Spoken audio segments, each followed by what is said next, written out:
ॐ अज्ञानतिमिरान्धस्य ज्ञानाञ्जनशलाकया चक्षुरुन्मिलितं येन तस्मै श्रीगुरवे नमः। वाञ्छाकल्पतरुभ्यश्च कृपा सिन्धुभ्यैव च पतितानां पावनेभ्यो वैष्णवेभ्यो नमो नमः। नमो महावदन्याय कृष्णप्रेमप्रदायते कृष्णाय कृष्णचैतन्य नाम्ने गौरत्विषे नमः। हे कृष्ण करुणा सिंधो दीनबंधो जगत्पते गोपेश गोपिका कांत राधा कांत नमोस्तुते। तप्त कांचन गौरांगी राधे वृंदावनेश्वरी वृषभानुसुते देवी प्रणमामि हरिप्रिये। वृंदायै तुलसीदेव्यै प्रियायै केशवस्य च कृष्णभक्तिप्रदे देवी सत्यवत्यै नमो नमः। श्री कृष्ण चैतन्य प्रभो नित्यानंद श्री अद्वैत गदाधर शिव सदी गौरभक्त वृंद। हरे कृष्ण कृष्ण कृष्ण हरे हरे, हरे राम राम राम हरे हरे। हरे कृष्णा। सर्वप्रथम मैं अपने गुरुपाद पद्म ओम विष्णुपाद अष्टोत्तर शत श्री श्रीमद् भक्तिवेदांत माधव गोस्वामी महाराज के चरण कमलों में अनंत कोटि दंडवत प्रणाम ज्ञापन करता हूं। हम लोग श्रीमद् भगवद गीता के 15वें अध्याय का श्रवण कर रहे हैं। आज से हम इसके 12वें श्लोक में प्रवेश करेंगे। ये हमारा चतुर्थ प्रकरण है, ईश्वर तत्व प्रकरण। तो इसमें भगवान अब बता रहे हैं, यदादित्यगतं तेजो जगद्भासयते अखिलम् यच्चंद्रमसि यच्चाग्नौ तत्तेजो विद्धि मामकम्। यहां पर भगवान का जो प्रभाव है, उनका जो महत्व है, महिमा है, उसका वर्णन है।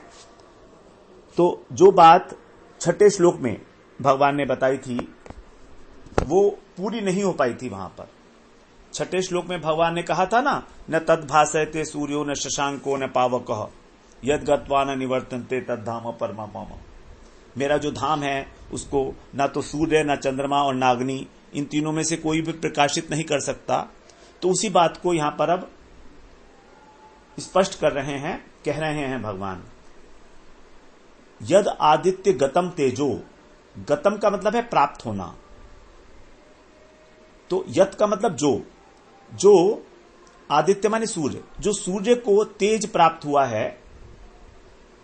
सूर्य के अंदर कितना तेज है, उस तेज से वो क्या करता है, जगत भासयते अखिलम, इस संपूर्ण जगत को प्रकाशित करता है। अखिलम संपूर्ण जगत, यहां पर भासयते, भासयते मतलब प्रकाशित करना। तो जिस तेज के द्वारा, जो तेज सूर्य को प्राप्त हुआ है, जिससे वो इस सारे जगत को प्रकाशित करता है, इसके अतिरिक्त यत् चंद्रमसी, और जो चंद्रमा में है, यच्च अग्नौ, और जो अग्नि में है। अग्नि में भी तेज है और चंद्रमा में भी तेज है और सूर्य में भी तेज है। कह रहे हैं तत्तेजो विद्धि मामकम, वह तेज मेरा ही समझो। मामकम मेरा ही जान, विद्धि माने जान। सूर्य में, चंद्रमा में और अग्नि में अपना नहीं है कुछ भी, सब भगवान का है। वास्तव में इस जगत की सारी वस्तु, सारे पदार्थ, सारी क्रियाएं, सभी भाव और गुण, इन सब के मूल कारण भगवान है। वे ही अपना आंशिक तेज सूर्य में दे देते हैं, कुछ चंद्रमा को, कुछ अग्नि को, जिसके प्रकाश में इस ब्रह्मांड में, इस जगत में सारे कार्यकलाप होते हैं। तो इन 3 श्लोकों में 12, 13 और 14 भगवान अपनी विभूतियां बता रहे हैं। 10वें अध्याय में भी भगवान ने अपनी विभूति बताई है। यहां पर भी अपनी विभूतियां ही बताई जा रही हैं भगवान की। यद आदित्य गतम तेजो, गत का मतलब होता है प्राप्त होना। जैसे भगवान ने दूसरे अध्याय के 55वें श्लोक में कहा था कामनाओं के लिए, कामनाओं को कहा था मनोगतान, प्रजहाति यदा कामान सर्वान पार्थ मनोगतान। मतलब ये जो कामनाएं हैं इनको छोड़कर जो मन को प्राप्त हुई हैं, मनोगतान। तो अब क्योंकि वो मन को प्राप्त हुई हैं तो कामनाएं मन का धर्म नहीं है। गतान शब्द से ये स्पष्ट हो गया कि हमारे हृदय के अंदर जो कामनाएं उत्पन्न हो रही हैं ये मन का धर्म नहीं है, वास्तव में ये उसको प्राप्त हुई हैं। मन के स्वरूप में कामनाएं नहीं है, आगंतुक हैं। उसी प्रकार से यद आदित्य गतम तेजो, गतम तो गतम का मतलब जो तेज है ये सूर्य का अपना नहीं है, ये आया हुआ है। और ये आया कहां से है? भगवान से। इसीलिए ये सूर्य भगवान के धाम को प्रकाशित नहीं कर सकता, क्योंकि जहां से जो वस्तु कार्य है वो अपने कारण को कभी प्रकाशित नहीं कर सकती। भगवान कारण है तो कार्य कभी भी अपने कारण को प्रकाशित नहीं कर सकता। आंख कभी भी ये नहीं देख पाएगी कि आंख कैसे आंख को नहीं देख सकती आंख। तो इसीलिए भगवान के धाम को प्रकाशित नहीं कर सकता, क्योंकि वो तो भगवान से ही तो अपनी सारी शक्ति लिया है। और भगवान का धाम तो सूर्य के धाम से करोड़ों गुना प्रकाशवान है, करोड़ों गुना। इस जगत के अंदर हम देखते हैं सूर्य बड़ा प्रभावशाली है, उसके प्रकाश में ही इस जगत की सारी क्रियाकलाप की जाती हैं। यदि सूर्य नहीं होता तो कोई भी कार्य नहीं किया जा सकता था। कैसे देखते हम लोग, तो बड़ा प्रभावशाली है। उस सूर्य को प्रकाशित करने वाले भगवान कितने प्रभावशाली होंगे, इसकी तो हम कल्पना भी नहीं कर सकते। और एक सूर्य नहीं है, करोड़ों करोड़ों सूर्य, क्योंकि अनंत ब्रह्मांड है। यहां तो भगवान अभी एक ब्रह्मांड की बात कर रहे हैं ना, जगत भासयते अखिलम। तो सूर्य जो है वो नेत्रों का अधिष्ठात्र देवता है, और नेत्रों के अंदर जो देखने की शक्ति है वो भी भगवान से ही आई है। सूर्य अधिष्ठात्र देवता है, लेकिन सूर्य के अंदर भी वो शक्ति भगवान की ही है। इसलिए हमारी इंद्रियों में जो शक्तियां हैं वो सब भगवान की है। इसीलिए भगवान का एक नाम है ऋषिकेश। ऋषि का अर्थ होता है इंद्रियां। हमारी जितनी भी इंद्रियां हैं उन सब की ईश मतलब स्वामी भगवान है। तो पांचों इंद्रियों से हमारी जो 5 इंद्रियां हैं, नेत्र, कर्ण, त्वचा, नासिका, इन सब से, और जीवा, इन सब से ही हमें भगवान की ही सेवा करनी चाहिए, क्योंकि भगवान ही इनके अधिपति हैं, वास्तविक अधिपति। फिर आगे कह रहे हैं यत् चंद्रमसी। तो जैसे सूर्य है उसके अंदर एक दाहिका शक्ति है और एक प्रकाशिका शक्ति है। सूर्य तपिश भी देता है, गर्मी भी देता है और प्रकाश भी देता है, ये भगवान से आई है। उसी प्रकार चंद्रमा में भी 2 शक्तियां हैं, प्रकाशिका शक्ति और पोषण शक्ति। तो यद्यपि हम देखते हैं कि चंद्रमा का प्रकाश सूर्य से आया है परंपरा के अनुसार, लेकिन है ये भगवान का ही दिया हुआ है। तो चंद्रमा की प्रकाशिका शक्ति और पोषण शक्ति भी भगवान की ही शक्ति है। चंद्रमा के अंदर जो शीतलता का गुण है, मधुरता, पोषणता, सब भगवत प्रदत्त है ये। और मन का अधिष्ठात्र देवता है हमारे चंद्रमा। तो मन के अंदर हमारे जो मनन करने की शक्ति है, मन ही तो मनन करता है ना, जो संकल्प विकल्प करने की शक्ति है, ये भी सब भगवान से ही आई है। अब उसी प्रकार से यच्च अग्नौ, अग्नि की बात करते हैं। अग्नि का जो तेज है और उसके अंदर दाहिका शक्ति है और पाचन शक्ति भी है, पचा भी लेती है अग्नि सब कुछ। उसके अंदर 3 शक्ति, दाहिका, प्रकाशिका और पाचन शक्ति, ये सब भगवान की है।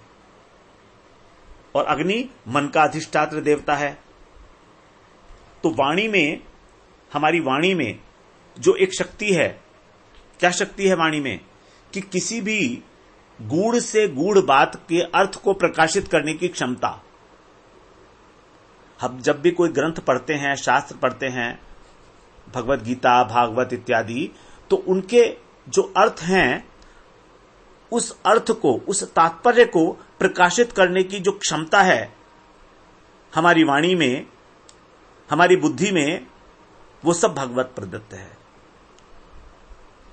तो यहां पर अग्नि की बात कर रहे हैं तो हम लोग केवल वाणी ही समझेंगे, क्योंकि वाणी ही एक्सप्रेशन पावर हमारी जो है वो केवल भगवान के कारण ही है, हमारी अपनी नहीं है।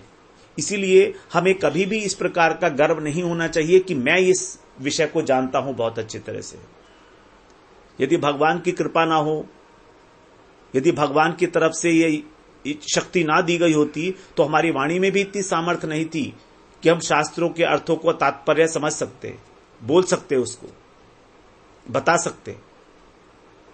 तो जितनी भी ये तेजोमय पदार्थ हैं, सूर्य, चंद्रमा और अग्नि, ये सब भगवान की विभूतियां हैं। और हमें अपने भावों को प्रकट करने के लिए आवश्यकता होती है 3 चीजों की, नेत्र, मन और वाणी। नेत्र भी हमारे हृदय का दर्पण है। सारे भाव जो है नेत्रों के माध्यम से ही प्रकाशित की जा सकते हैं। मन और वाणी, तो इनका जो उपयोग है वो भावों को प्रकट करने में किया जाता है। और इन्हीं के अधिष्ठात्र देवता हैं क्रमशः सूर्य, चंद्रमा और अग्नि। नेत्र का अधिष्ठात्र देवता सूर्य, मन का चंद्रमा और वाणी के अग्नि। अब इसमें से नेत्र और वाणी, नेत्र क्या है, हमारा ज्ञानेंद्रियों का द्योतक है, ज्ञानेंद्रियों का उपलक्षण है, ऐसा कहिए। मतलब 5 प्रकार की ज्ञानेंद्रियां हैं। उन ज्ञानेंद्रियों में केवल नेत्र को ले लिया गया यहां पर। तो उस नेत्र से ही हमें जो अन्य 4 इंद्रियां हैं उनका भी ग्रहण करना पड़ेगा, क्योंकि नेत्र उपलक्षण है। वाणी कर्मेंद्रिय है, वाक, पाद, पाणी, उपस्थ और पायु। तो 5 कर्मेंद्रियां और 5 ज्ञानेंद्रियां, ये हमारे बाह्यकरण हैं। बाह्यकरण जो हमें संसार से जोड़ते हैं, बाहर की दुनिया से जोड़ते हैं। और मन हमारा अंतःकरण है।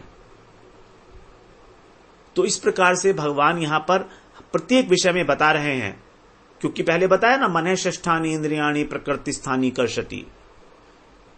तो ये सब, इन सब के जो स्वामी हैं, हमारी इंद्रियों के, हमारे मन के, हमारी बुद्धि के, केवल भगवान है।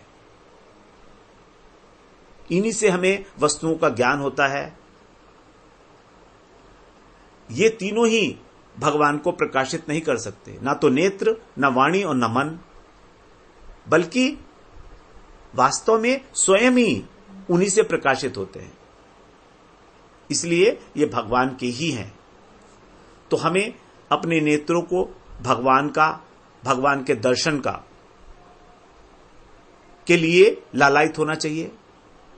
हमारी वाणी को भगवान का गुण कीर्तन करने में, भगवान के भक्तों का गुण कीर्तन करने में लालसा होनी चाहिए। और हमारे मन को उनका स्मरण करने में, यही होगी भगवान की सेवा, हमारे नेत्रों के द्वारा, वाणी के द्वारा और मन के द्वारा। तो नेत्र के द्वारा यहां पर हम शरीर को भी ले सकते हैं, क्योंकि नेत्र में और वाणी में दोनों ज्ञानेंद्रियों, कर्मेंद्रियां सब आ गई।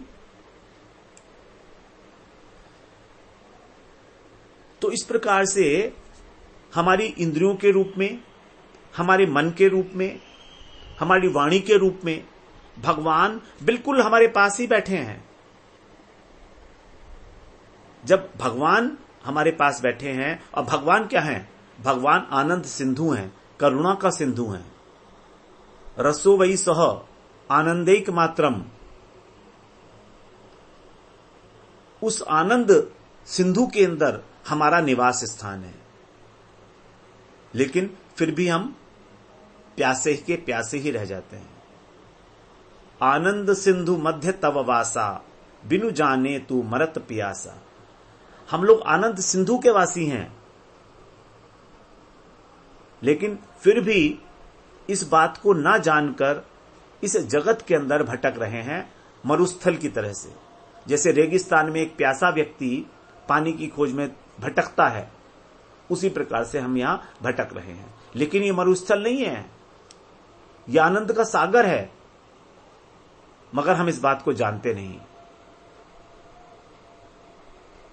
और बिना उस अमृत का आस्वादन किए, बिना उस अमृत का पान किए ही हम लोग यूं ही इस संसार से चले जाते हैं। फिर दूसरी योनि में आते हैं, फिर तीसरी योनि में आते हैं और घूमते रहते हैं। तो इस प्रकार से हमें ऐसा अनुभव करना चाहिए अपने जीवन में कि हमारा मन, हमारी बुद्धि, हमारा शरीर, सब कुछ भगवत प्रेम में, भगवान के आनंद में अप्लावित है, निमज्जित है, डूबे हुए हैं हम उसमें, सर्वतो भावेन डूबे हुए हैं, आनंद सिंधु में डूबे हुए हैं।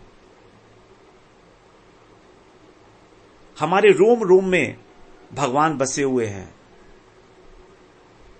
हरे कृष्णा कृष्ण कृष्ण हरे हरे, हरे राम राम राम हरे हरे। तो भगवान अब आगे 13वें श्लोक में बता रहे हैं, उसी के कंटिन्यूएशन में ही है ये। 12, 13, 14 तीनों श्लोक एक साथ ही हैं। तो 13वें श्लोक में कह रहे हैं, गामाविश्य च भूतानि धार्याम्यहम ओजसा, पुष्णामि चौषधी सर्वा सोमो भूत्वा रसात्मकः। भगवान ने पहले उस शक्ति की बात की जिससे हम जो दृश्यमान जगत है, सूर्य को, चंद्रमा को, अग्नि को हम देख सकते हैं, दृश्यमान पदार्थ, उसके अंदर भगवान ने अपनी विभूति बताया। अब भगवान जिस शक्ति से समष्टिगत क्रियाएं हो रही हैं, उसके अंदर अपना प्रभाव बता रहे हैं कि भगवान का उसमें क्या रोल है। तो कह रहे हैं गाम का मतलब होता है पृथ्वी। अहम माने मैं ही पृथ्वी में प्रविष्ट होकर, आविश्य का मतलब प्रविष्ट होकर, अपनी शक्ति से, ओजस का मतलब होता है शक्ति, अपनी शक्ति से धारयामी भूतानी, सभी प्राणियों को धारण करता हूं। मैं इस पृथ्वी के अंदर प्रवेश करके अपनी शक्ति से ओजसा सभी प्राणियों को धारण करता हूं। और इसके अतिरिक्त क्या करते हैं, पुष्णामी चौषधि सर्वा सोमो भूत्वा रसात्मकः, और मैं ही रसात्मकः, रसात्मक है माने रस स्वरूप, जो केवल रस स्वरूप ही है। तो रस स्वरूप चंद्रमा होकर, सोम का मतलब चंद्रमा, भूत्वा माने होकर, तो मैं ही चंद्रमा के रूप में समस्त औषधियों का और वनस्पतियों को पुष्ट करता हूं, उनका पोषण करता हूं। पुष्णामी माने पोषण करना, चौ माने और, औषधि माने औषधि, वनस्पति भी यहां पर लेना होगा उसके साथ। तो जो हमारी औषधियों में, हमारी वनस्पतियों में, हमारे जो अन्न है, गेहूं, चावल इत्यादि, इसमें जो रस आता है वो चंद्रमा का दिया हुआ है। चंद्रमा की जो पोषण शक्ति है वही इसके अंदर प्रवेश करती है, और पृथ्वी के अंदर जो धारण शक्ति है वो भगवान ही है। तो ये सभी समष्टिगत क्रियाएं हैं जो सब ब्रह्मांड में, अनंत कोटि ब्रह्मांड के अंदर हो रही हैं, निरंतर हो रही हैं। तो धारण शक्ति, पोषण शक्ति, ये सब भगवान ही है। चंद्रमा में जैसे हमने बात की, दो शक्तियां हैं, प्रकाशिका और पोषण, और पृथ्वी में धारण। तो पृथ्वी की शक्ति नहीं है ये भगवान की है। जैसे सूर्य के विषय में बताया, अग्नि के विषय में बताया, ऐसे ही पृथ्वी के विषय में बता रहे हैं कि भगवान की शक्ति है। अब देखिए कितने आश्चर्य की बात कि इस पृथ्वी पर 3/4 भाग पानी है और 1/4 या 1/3 30%, 70% है शायद, तो ये स्थल है 30%। तो भी पृथ्वी जलमग्न नहीं हो रही है, जल में डूब नहीं रही है। क्यों नहीं डूब रही है भाई?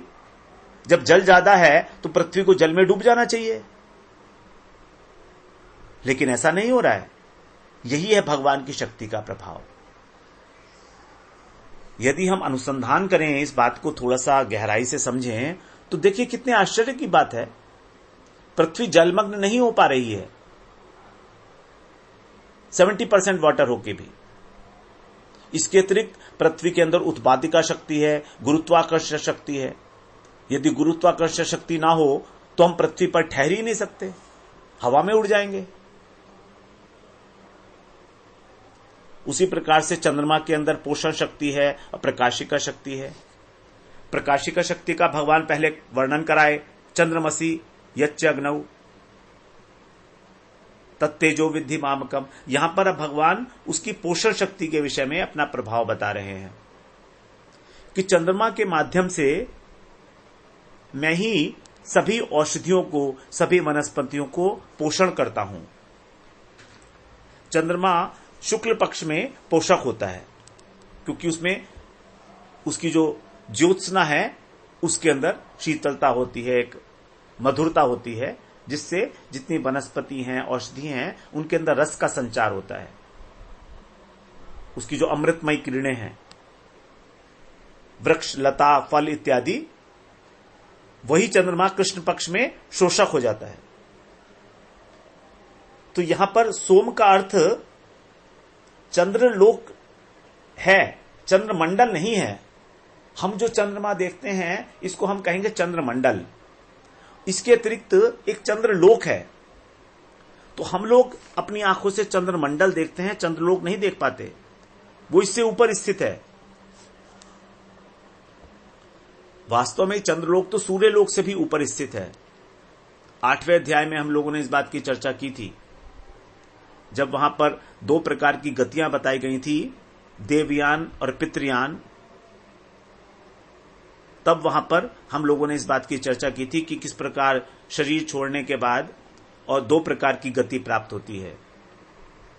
एक गति के द्वारा गया हुआ व्यक्ति का पुनर्जन्म होता है, दूसरे का नहीं होता है। तो वहां पर हमने इसकी चर्चा की थी, चंद्रलोक, सूर्यलोक की।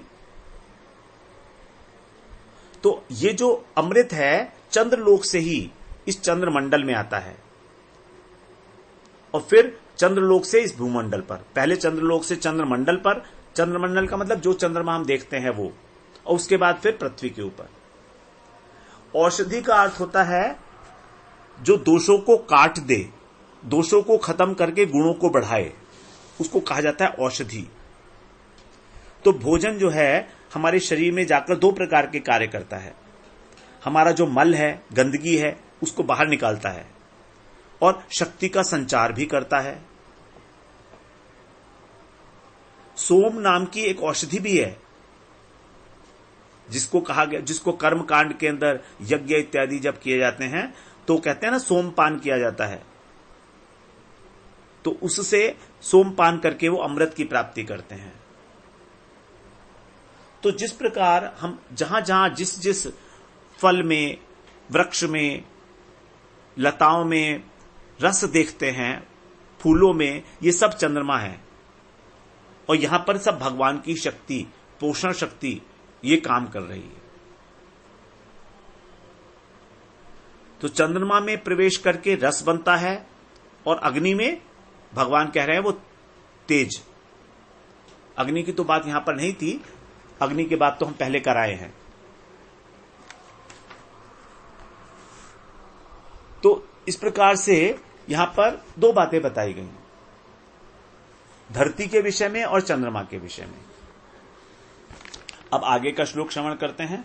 उसमें भगवान कह रहे हैं 14वें श्लोक में, अहम वैश्वानरो भूत्वा प्राणिनाम देहमाश्रितः प्राणापान समायुक्तः पचाम्यन्नम चतुर्विधम। तो भगवान ने इससे पहले हमें समष्टिगत क्रियाओं के विषय में बताया कि किस प्रकार से धरती के अंदर वो धारण शक्ति, चंद्रमा के अंदर पोषण शक्ति के रूप में उन्होंने अपना परिचय दिया, विभूति बताई। अब यहां पर व्यष्टि जगत में जो क्रियाएं हो रही हैं उसके अंदर अपना प्रभाव बता रहे हैं। ये बातें समझने में बड़ी इंपॉर्टेंट है हमारे लिए। कारण इसका यह है कि एक ही शक्ति है भगवान की, उसी से सारी समष्टिगत क्रियाएं होती हैं। पृथ्वी के अंदर धारण शक्ति, चंद्रमा के अंदर पोषण शक्ति, अग्नि के अंदर दाहिका शक्ति, सूर्य के अंदर प्रकाशिका शक्ति, ये समष्टिगत। अब व्यष्टिगत हमारे अंदर जो पाचन शक्ति है वो भी भगवान ही है। तो व्यष्टिगत क्रियाएं भी भगवान के द्वारा ही हैं, मतलब वास्तविक कर्ता तो भगवान ही हैं, हम नहीं है वास्तविक कर्ता। यही है तात्पर्य इस बात को यहां समझाने का 3 श्लोकों के माध्यम से। तो यहां पर अब व्यष्टिगत की बात कर रहे हैं भगवान। प्राणिनाम देहम आश्रितः, प्राणियों के शरीर का आश्रय लेकर रहने वाला अहम माने मैं। भगवान प्राणियों के शरीर का आश्रय लेने के लिए कह रहे हैं यहां, क्योंकि हमारे हृदय में विराजमान है ना, इसलिए उन्होंने ऐसा कह दिया। भगवान हम पर कोई आश्रित नहीं है, लेकिन क्योंकि वो हृदय में विराजमान है इसलिए उन्होंने ऐसा कह दिया कि प्राणिनाम देहम आश्रितः। मैं क्या करता हूं, प्राणापान समायुक्त। प्राण और अपान वायु, 2 प्रकार की वायु के विषय में यहां बात की गई है। तो प्राण और अपान वायु से युक्त होकर भगवान का फिर उस समय क्या रूप होता है, वैश्वानर अर्थात जठराग्नि। तो जठराग्नि होकर मैं 4 प्रकार के अन्न को पचाता हूं। पचामी अन्नम चतुर्विधम।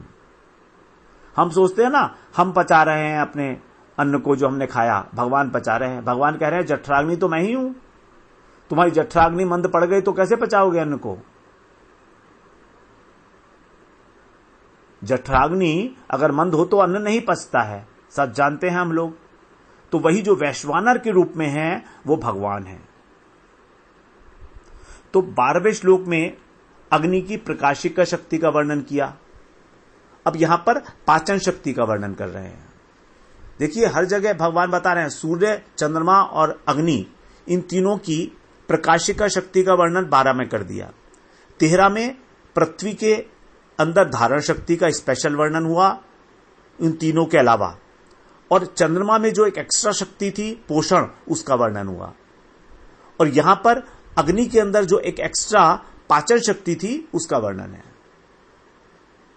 संपूर्णता में इन तीनों श्लोकों को अगर हम समझेंगे तब हमारे को समझ में आएगी बात कि समष्टिगत और व्यष्टिगत क्रियाओं में केवल भगवान की शक्ति का काम हो रहा है, हम करने वाले कुछ नहीं है। हम तो अपने पेट में जो हमारा भोजन करते हैं उसको पचा भी नहीं सकते। वो भी कह रहे हैं भगवान मैं पचाता हूं जठराग्नि के रूप में। तो ये कार्य भी भगवान के द्वारा हो रहा है, पाचन शक्ति। इसी को कहा गया वैश्वानर। तो अगर जठराग्नि मंद हो जाए तो प्राणों की रक्षा नहीं हो सकती, पेट पचाएगा ही नहीं कुछ। जब पचाएगा नहीं तो उसका रस नहीं बनेगा, रस नहीं बनेगा तो खून भी नहीं बनेगा, कुछ भी नहीं होगा। तो भगवान ही हमारे शरीर में स्थित होके और सारा का सारा हमारे अंदर संचालित कर रहे हैं, हमको एनर्जी दे रहे हैं। तो मनुष्यों की भांति ही जितने पशु, पक्षी, कीट, पतंग, वृक्ष, सबके अंदर ये पाचन शक्ति काम करती है। और इसी पाचन शक्ति के कारण ही जितनी भी वृक्ष हैं, लताएं हैं, ये सब वृद्धि को प्राप्त होती है। हमारा भी जो ग्रोथ पैटर्न है, पहले बच्चे थे, उसके बाद फिर बालक हुए, फिर पौगंड अवस्था हुई, उसके बाद फिर किशोरावस्था हुई, युवावस्था, वृद्धावस्था, प्रौढ़ावस्था, वृद्धावस्था, ये जो वृद्धि हो रही है क्रमशः, ये सब उसी शक्ति के कारण हो रही है। तो हम लोग इस श्लोक को थोड़ा सा आगे और एक बार श्रवण करेंगे। वांछा कल्पतरुभ्यश्च कृपा सिंधुभ्य एव च पतितानां पावनेभ्यो वैष्णवेभ्यो नमो नमः।